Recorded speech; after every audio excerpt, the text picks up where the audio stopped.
तो welcome back to my YouTube channel Civil Master. Civil Master में आप लोगों का बहुत बहुत स्वागत है। सबसे पहले मैं आपको गणतंत्र दिवस की बधाई देना चाहूंगा। पिछले वीडियो में हमने जाना था कि बिल्डिंग स्ट्रक्चर कितने टाइप का होता है। अब हम आज से इन्हीं में से किसी एक टाइप को लेके उस स्ट्रक्चर के बारे में डिटेल डिफाइन करेंगे। तो गैस कीजिए आज का टॉपिक क्या हो सकता है। आप मेरे कमेंट सेक्शन में नीचे लिख सकते हैं। देखते हैं आपका गैस कहां तक ठीक होता है।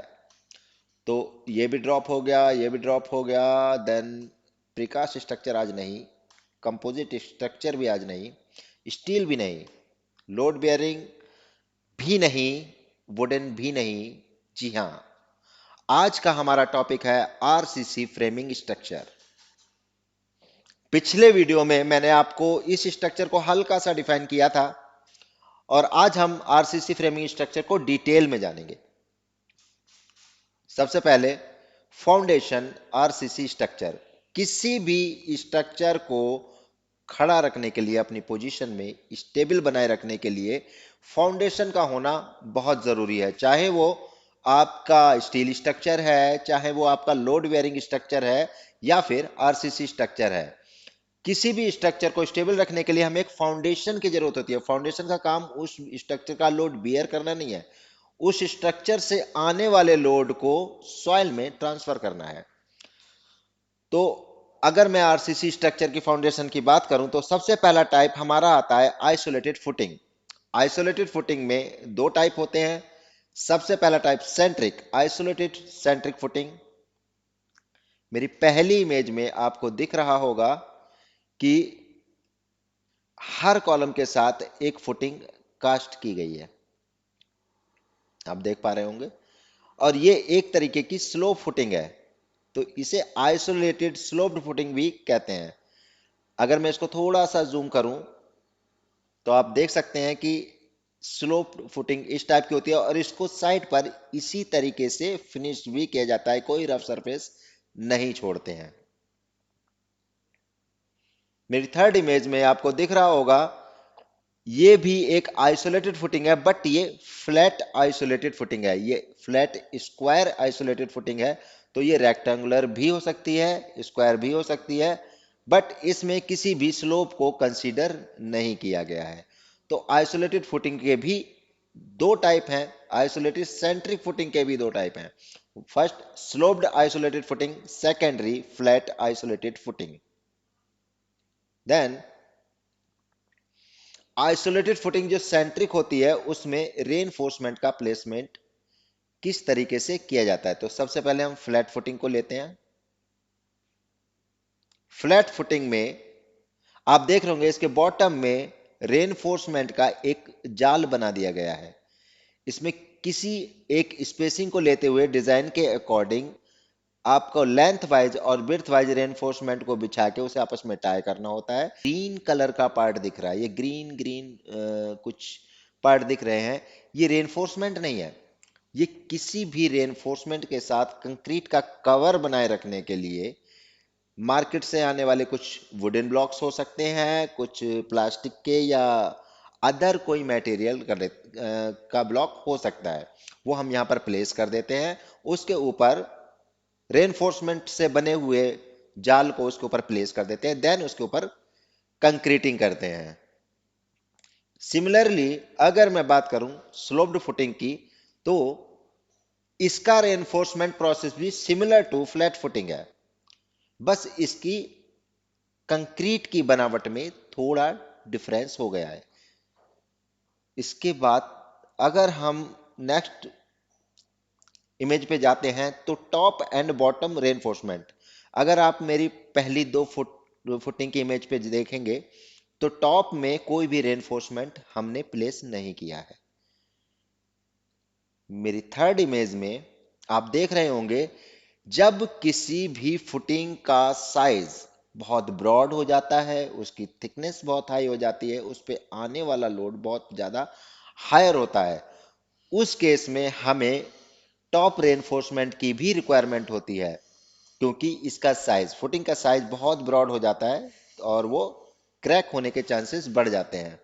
तो उसके लिए हमें टॉप में मिनिमम रेइंफोर्समेंट डाला जाता है, और अगर थिकनेस भी हायर डायरेक्शन में है तो हमें एजेस पर भी 1 या 2 बार्स को ऑल अराउंड रन करना पड़ता है।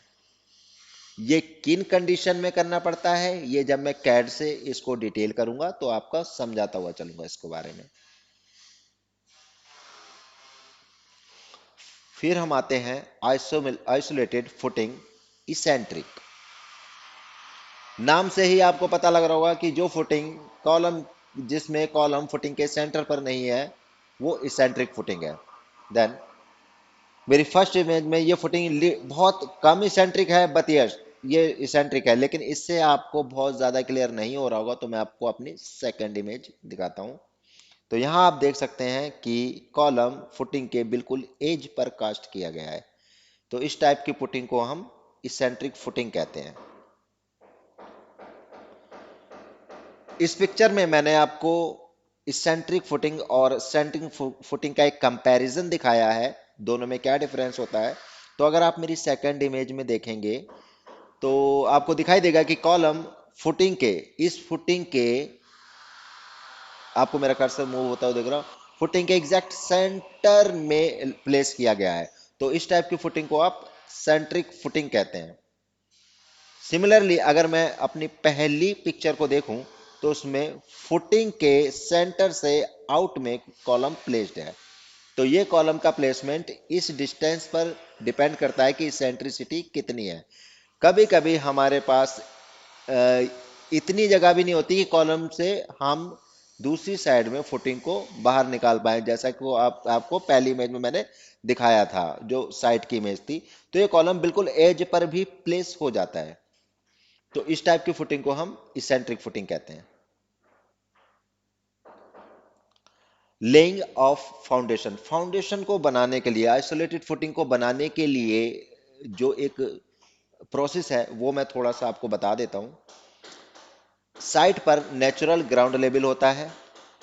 अगर नेचुरल ग्राउंड लेवल नहीं है तो हम साइट से साइट क्लियरेंस करके एक नेचुरल सरफेस, नेचुरल ग्राउंड को, नेचुरल ग्राउंड तक पहुंचते हैं, उसकी एक्सक्वेशन करके, उसकी साइट की क्लियरिंग करके हम नेचुरल ग्राउंड लेवल तक आते हैं।